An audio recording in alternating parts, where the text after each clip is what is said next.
কি আছে তোমার কাছে আল্লাহ জানতে চায়। এই উম্মতের মুহাম্মাদিয়া সাল্লাল্লাহু আলাইহি সাল্লাম, কি আছে তোমাদের, কি আছে তোমাদের কাছে গর্ব করার মতো? হাইয়া আলাস সালাহ, ঘাড় ফিরিয়ে চলে যাচ্ছ, এই গর্বের দিন টিকে থাকবে তো? You will be very proud for this that I am a very young and steady. এটা ঠিক থাকবে তো? তোমার এই জওয়ানিকে তুমি ধরে রাখতে পারবে তো? তোমার এই জওয়ানি ঢলবে না তো? ভালো করে ইয়াদ করো, আমি তোমার বড় মেহেরবান আল্লাহ তোমাকে বলছি, একটু ঝুঁকতে শেখো। কি আছে তোমার কাছে গর্ব করার মতো? একটা জিনিস আমাকে দেখিয়ে দাও। আল্লাহ দেখিয়ে দিয়েছে তোমার কাছে তিনটে আছে, তিনটি। কি কি? এক, পায়ের নখ থেকে মাথার চুল পর্যন্ত নাপাক ছাড়া আর পাক বলে কোনো কিছু নেই তোমার কাছে। দেখাও একটা জায়গায়, এই জায়গাটা পাক আছে, বদবু ছাড়া খুশবু বের হয়, দেখাও। পুরুষ হওয়ার মেয়ে ছেলে দেখাও না। খুলিকাল ইনসানু মিন নুতফা। আমি আল্লাহ জিজ্ঞাসা করছি, তোমার পরিচয়টা আমাকে শোনাবে। পরিচয়টা কি আছে আমাদের কাছে? ওই পরিচয় ছাড়া few back days we everybody were of a drop of a dirty fluid, nothing else. আমরা সবাই, আল্লাহ আমাদের পরিচয় জানতে চাইছেন। খুলিকাল ইনসানু মিন নুতফা, আমরা বড় ওই নাপাক মনির কাতরা থেকে আমরা জন্ম নিয়েছি। আমাদের পরিচয় few back days we are a drop of a dirty fluid, আমরা এক বিন্দু নাপাক মনির কাতরা।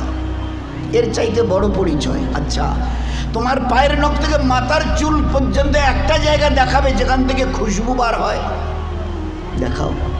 নাক থেকে যদি করো, স্বামীও পর্যন্ত বলবে নাকটা একটু ঘুরিয়ে ওই দিকে। মুখ দিয়ে অক করো যদি, তো ছেলেমেয়েরা বলবে আম্মু তুমি এটা কি করছো? পায়খানা পেশাবের রাস্তা দিয়ে হলে তো কথাই নেই। কান থেকে যদি কিছু বেরোয় তো কথাই নেই। চোখের এই জায়গা থেকে যদি বেরোয় তো পাশে কেউ বসতে দেবে না। এরপরে পুরো শরীরের এক একটা লোমের গোড়া থেকে যদি একটু করে ঘাম বের হয়, তো আমার নিজের বিবি, নিজের বেটা বেটি বলবে না আব্বু, স্বামী একটু হাতটা দাও তো, একটু চুমু দিই। মানে চুমু দি, ঘাম বেরোচ্ছে তো, তুমি তো হাজারো হলে আমার স্বামী, তুমি তো আমাদের আব্বু, তা একটু দাও না, একটু চুমু দিই। কেউ সবাই আব্বু একটু হাতটা সরিয়ে নাও না, ঘাম বেরোচ্ছে। এই তো তোমার পরিচয়। পায়ের নখ থেকে মাথার চুল পর্যন্ত বদবু ছাড়া কোথাও। তিন, খুলিকাল ইনসানু মিন জাইফা, তোমরা বড় দুর্বল। আমি জিজ্ঞাসা করছি, 3.5 হাতের একটা এইরকম শরীর, সুটাম চেহারা, আচ্ছা তোমার পিঠে কি বসে আছে? এইভাবে 2-3 বার দেখার পরে বলবে কই, দেখা তো যায় না। আচ্ছা, তা তুমি না খুব বুদ্ধির বড়াই করো, মডার্ন টেকনোলজি আর সায়েন্সের খুব গালগপ্প করো, তোমার নিজের পিঠে কি বসে আছে তুমি বলতে পারো না? বলে না, তা জানি না। আচ্ছা 10 মিনিট পরে তোমার পজিশন, অবস্থা কি থাকবে জানো তুমি? বলে আমরা কিচ্ছু জানি না। বাজারে যাবে বলে ব্যাগ নিয়ে মোটর সাইকেলের হুকে আটকে দিয়ে স্টার্ট করে খালি বাজারে গিয়ে স্ট্যান্ড করে খালি পা দিয়ে স্ট্যান্ডটাকে খালি ঠিক করে দিয়েছে। পিছন থেকে একটা গাড়ি এসে ধাক্কা দিল, আর সঙ্গে সঙ্গে ডেথ। লাশ নিয়ে বাড়ি চলে গেল। এসছিল বাজার করতে, বড় ঝোলা নিয়ে এসছিল, বড় আশা করে মেহমান অপেক্ষা করছে বাড়িতে। বাজার থেকে ব্যাগে বাজার যায়নি, তার লাশ চলে গেছে বাড়িতে। খুলিকাল ইনসানু মিন জাইফা। 4, আল্লাহ জিজ্ঞাসা করছে আব্দুর রহমান বয়স কত? হ্যাঁ আল্লাহ 42 চলছে। বাকি কত? I know nothing about my age. Noorjahan তোমার বয়স কত চলছে? আল্লাহ 45 চলছে। আচ্ছা এরপরে আর বাকি কত? তা আল্লাহ আমি কেমন করে বলবো? না না তোমার নিজের বয়স। তাহলে তা তো জানি না। এই তো তোমার অবস্থা, এই তো তোমার অবস্থা। তুমি এক বিন্দু নাপাক, তুমি বড় দুর্বল, তুমি বড় বদবুদার, আর তুমি তোমার নিজের 10 মিনিট পরের অবস্থা তাও তোমার জানা নেই। এরপরেও যে আল্লাহ তোমাকে তিলে তিলে তার দয়ায় এই সেকেল সুরত আর এইরকম হায়াত দিয়েছে, একবারও তার কথা ভাবো না। একবারও তার কথা ভাবো না যে কত দয়ায় তিনি তোমাকে প্রতিপালিত করেছেন। দেখবেন সবাই, আমরা তো ওই সময় থাকি না, ওখানে মেয়েরাই থাকে।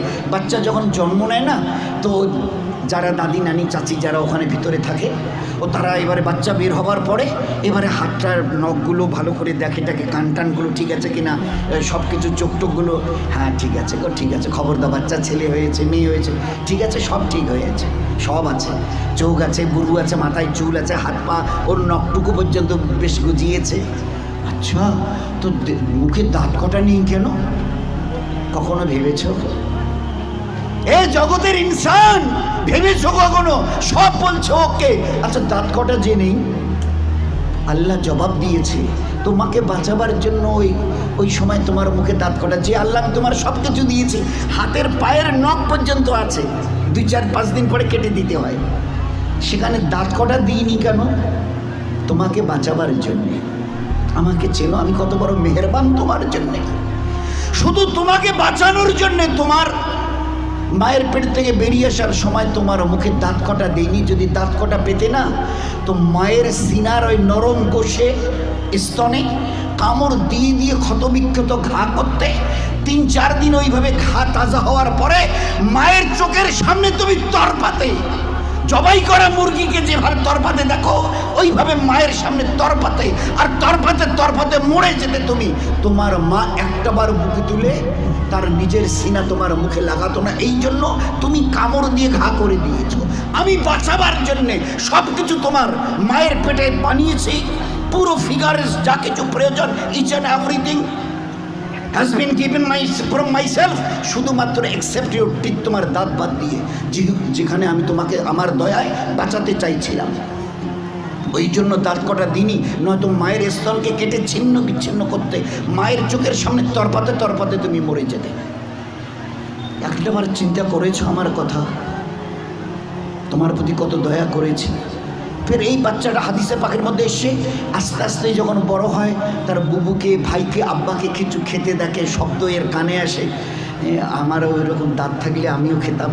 আল্লাহ বলে, হাদিসে পাকের কথা বলছে, আল্লাহ বলে তুই একটু সবর কর, কারণ এখন তোর অতটা হুশ আওয়াজ হয়নি, এখনই যদি দাঁত দিই মায়ের স্থানে খাবার দিবি, একটু সবর কর, এই 7-8 মাস 9 মাস 10 মাস হোক না, একটু যখন, তারপরে আমি দাঁত দেবো।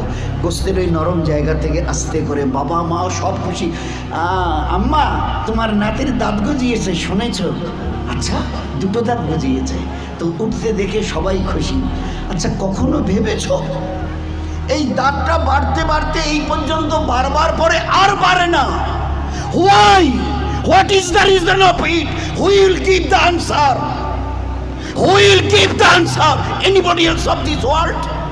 আছে কেউ দুনিয়াওয়ালা ও মডার্ন সায়েন্স মডার্ন টেকনোলজিওয়ালা এই দাঁতকে গজাতে দেখে খুশি হয়েছো? বাড়তে এই পর্যন্ত বেড়ে গেছে, তারপরে আর বাড়ে না। কোন দুনিয়ার মডার্ন টেকনোলজি এর পিছনে কাজ করেছে বলো না? তো দেখেছো আমার দয়া? তারপরেও যদি যেভাবে বাড়ছিল, যদি আর 6টা মাস বাড়তো না, তোমার নিজের চেহারা আয়নায় দেখলে তুমি একবার দেখে আটকে উঠে বেহুশ হয়ে মরে যেতে, অজ্ঞান হয়ে মরে যেতে। কি বিকট চেহারা, নিচের দাঁতগুলো বেড়ে গিয়ে এইরকম, উপরের দাঁতগুলো বেড়ে গিয়ে এইরকম হতো তোমার চেহারাটা, বিকট একটা চেহারা হতো। আমি ওটাকে কন্ট্রোল করেছি। এই বাচ্চা তখন 7-8-10 মাসের, 1 বছর 1.5 বছরের বাচ্চা দেখে দাদা কি যেন, ভাইজান যেন কি কর্মর করে চিবোচ্ছে, বুবু যেন কি একটা খাচ্ছে শক্ত মতো, আব্বু যেন কি একটা শক্ত মতো চিবোচ্ছে, শোনা যাচ্ছে, আসমান থেকে আওয়াজ আসে, তুই একটু সবর কর না। তোকে হালকা জিনিস খাওয়াবার জন্য যে দাঁতটা এখন দিয়েছে ওটার নাম হচ্ছে দুধ দাঁত, এর ক্যাপাসিটি কম, হালকা জিনিস চিবোতে পারবি, শক্ত জিনিস চিবোলে না ও দাঁত ভেঙে যাবে, তো তুই একটু সবর কর। ফের কদিন পরে একটা করে নড়া শুরু করে, আম্মু এ দাঁতটা নড়ছে, ফের একটা করে 32 টাকা আমি ট্রান্সফার করি, ফের ওখান থেকে গজানো শুরু করি। এইবারে তুমি নিজের দাঁত দিয়ে যত শক্ত হাড় হোক, পেয়ারা হোক, যা কিছু মন চায় খুব কর্মড়িয়ে চিবিয়ে খাও, কোনো অসুবিধা হবে না। এত বড় দয়ার দান দেখেও তুমি একটাবার আমার সামনে ঝুঁকাবে না? আচ্ছা, আমার কাছে তোমাকে ফিরে আসতে হবে না? বলো যে ফিরবে না। আজ তুমি আস্তিন গোটাও, লাল চোখ দেখাও, আমার জমিনে দর্প ভরে পা রেখে চলো। আচ্ছা, তোমার কি মনে হয় তুমি আমার সঙ্গে মোকাবেলায় আসবে? তোমাকে সেজদা করতে না, ওসব আমাদের দ্বারা হবে না। হয় কি আছে তোমার কাছে গর্ব করার মতো? আর আমার সঙ্গে তুমি পাল্লা দেবে, মোকাবেলায় আসবে, কি আছে তোমার কাছে বলো না?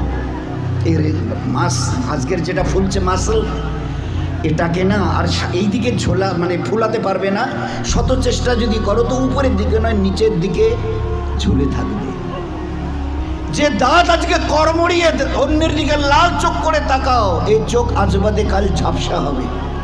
এ দাঁত তোমার কাছ থেকে তোমাকে জিজ্ঞাসা না করে বিদায় নেবে। এ কালো চুল তোমাকে না বলে সাদা হবে। এ শক্ত বডির মাসল এ তোমাকে না জিজ্ঞাসা করে গোস্ত আস্তে আস্তে চামড়া ঝুলে থাকা শুরু হবে। আমার কাছে কি তোমার কাছে আছে মোকাবেলা করার মতো?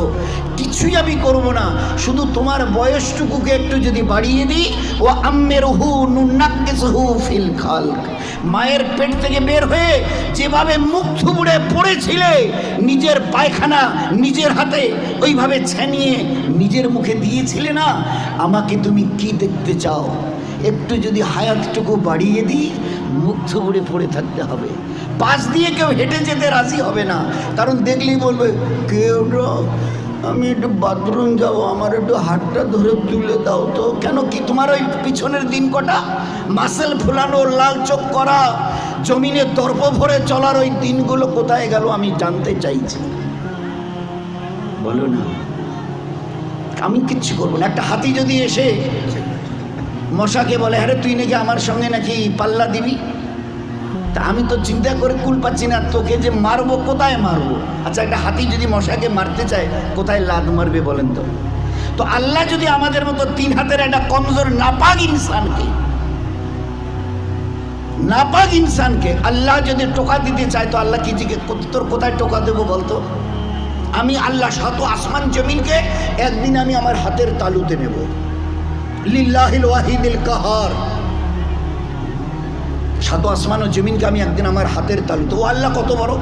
আর ওই আল্লাহর মোকাবেলায় যদি আমি আসি তো আল্লাহ কি বলবে? ওই হাতির মতো মশাটাকে যদি বলে আরে তোরে আমি কোথায় ধরি আর কোথায় মারি বলতো? আর এই মশা যদি দ্বন্দ্বনায় হ্যাঁ হ্যাঁ আসেন না হোক, মোকাবেলা হয়ে যাবে। তো বলেন আজকের খুব চিন্তা করি, আমি যদি হায়াতটুকু বাড়িয়ে দিই, মুখ থুবড়ে পড়ে থাকবে আর নিজের হাতে পায়খানা ছানবে, পাশ দিয়ে কেউ যেতে রাজি হবে না। ওই দেখলেই ডাকবে শুতে মুখানা ধর দেবে না, বাথরুম যান না, বসি তুললো তো। কেন তোমার ওই দিনগুলো কোথায় গেল? এইরকম বুক ঠুকা দিনগুলো তোমার কোথায় গেল? দোস্ত, ও দিন আসবে, ফের দুনিয়া থেকে বিদায় নিয়ে খোদার কাছে ফিরে যেতে হবে। আল্লাহ কুল্লু নাফসিন যায়কাতুল মাউত সুম্মা ইলাইনা তুরজাউন। কে আছো দুনিয়ায়? ঝুপড়িওয়ালার কুরসিওয়ালা কে আছো যে আমার কাছে আসবে না? শেষ কথাটা অনুরোধের সঙ্গে, আমরা যত ভাই এখানে এসছি, প্যান্ডেলের ভিতরে বাইরে, আমাদের যত মা বোন ওখানে ভিতরে আছে, তারা সবাই একটা কথার উত্তর দিই, নিজের ইচ্ছায় আমি দুনিয়ায় এসেছি, কারো উপরে ভরসা করে নয়, ডিপেন্ড করে। আমি আমার নিজের ইচ্ছায় এসেছি। এরকম বলনেওয়ালা কারা কারা আছে একটু হাত তুলে দেখাবেন দয়া করে। আমরা পুরুষরা, আমাদের ওখানে পর্দার ভিতরের মা বোনেরা, আমি আমার নিজের ইচ্ছায় এসেছি। যেদিন আমার মন চাইবে আমি নিজের ইচ্ছায় যাব। আছে কেউ একথা বলনেওয়ালা দুনিয়ায় এরকম বাহাদুর? আমরা কেউ আসিনি, আমাদেরকে পাঠানো হয়েছে। উই হ্যাভ নট কাম, আমরা আসিনি, আমাদেরকে পাঠানো হয়েছে। আমরা ইচ্ছা করে যেতে চাইলে ইচ্ছা করে যেতেও পর্যন্ত পারবো না। তিনি যেদিন ডাক দেবেন আব্দুর রহমান আয়, তো শত সহস্র বাঁধনকে ছিন্ন করে চলে যেতে হবে। সকিনা রহিমা আয়, তো সমস্ত চোখের পানিকে ভাসিয়ে দিয়ে ওদেরকে চলে যেতে হবে। আমরা কেউ আসিনি, আমাদের পাঠানো হয়েছে। ওলামায়ে কেরাম বলেন, হ্যাঁ তুমি যদি বুক থেকে বলতে পারো আমি আমার নিজের ইচ্ছায় এসেছি, হ্যাঁ তুমি আল্লাহর অনুগত হবার কোনো প্রয়োজন নেই, আল্লাহর ইবাদত তোমার করার কোনো প্রয়োজন নেই। তুমি যখন নিজের ইচ্ছায় এসছো, যা তোমার মন চাইবে তুমি তা করে যাও। যদি বলো যে না, আমি আমার নিজের ইচ্ছায় তো আসিনি, আমার দয়ালু আল্লাহ আমাকে বড় মেহেরবানি করে মানুষ করে দুনিয়ায় পাঠিয়েছেন, হয় আমি পুরুষ অথবা মেয়ে ছেলে, আজ এই 20, 30, 40, 50 বছরের হায়াত আমার, এই যে এটা আমি পেয়েছি, এটাও আল্লাহ পাকের আমার বড় দয়া মেহেরবানি। তা যদি না হতো তো আমার আল্লাহ যদি দেখতে চাইতেন, আমার মায়ের পেটে থাকাকালীন আল্লাহ ওখান থেকে আমাকে বিদায় করে দিতে পারতো। বহু বাচ্চা মায়ের পেট থেকে ওইখানে বিদায় নিয়ে চলে গেছে, এক ঝলক আল্লাহ দুনিয়া দেখতে দেয়নি। কি বলতে চাই যে আল্লাহ আমাদের সঙ্গে বড় দুর্ব্যবহার করেছে হায়াত দিয়ে। তো আল্লাহ বলতে চায় যে তাহলে তুমি কি বলতে চাও আমি একটু ভুল করেছি? নাউজুবিল্লাহ। হায়াত দিয়ে, জওয়ানি দিয়ে, তাকত দিয়ে, ইচ্ছা যদি আমি করতাম না, মায়ের পেটে মোরা বাচ্চাকে তোমাকে বের হয়ে আসতে হতো, এক ঝলক দুনিয়া দেখতে পারতে না। এই জন্যে আমরা যারা সাথী পুরুষরা আছি, আমরা যারা পর্দার ভিতরে মা বোনেরা আছি, একটু আল্লাহকে চিনতে চেষ্টা করি। আমরা আসিনি, দয়া করে আল্লাহ পাঠিয়েছে। যেতে চাইলেও নিজের ইচ্ছায় যেতে পারবো না, আল্লাহ যেদিন ডাক দেবে যেতে হবে।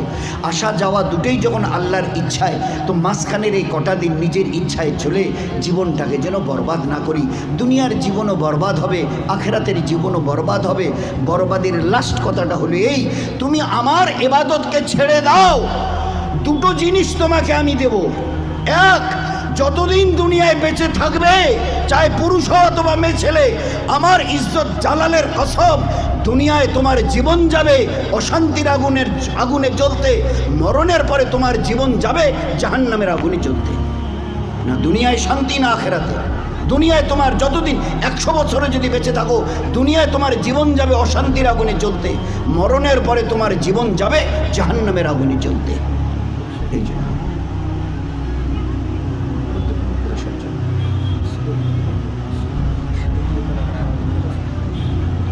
তো ভাই, এই জন্যে আমরা আমাদের মা বোনেরা একটু হুশ করে চলি।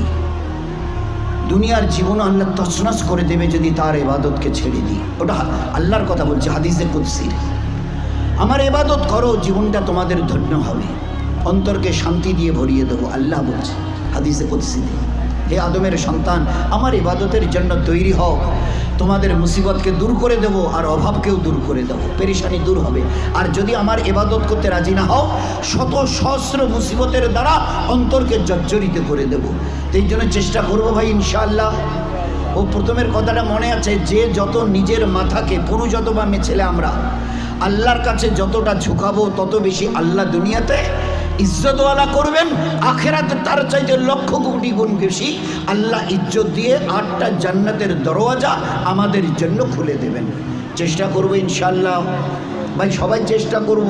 আচ্ছা, কারা কারা চেষ্টা করবে একটু হাত তুলে দেখাই না। সবাই চেষ্টা করব ভাই। হ্যাঁ, আল্লাহ আমাদের সবাইকে তৌফিক দিকে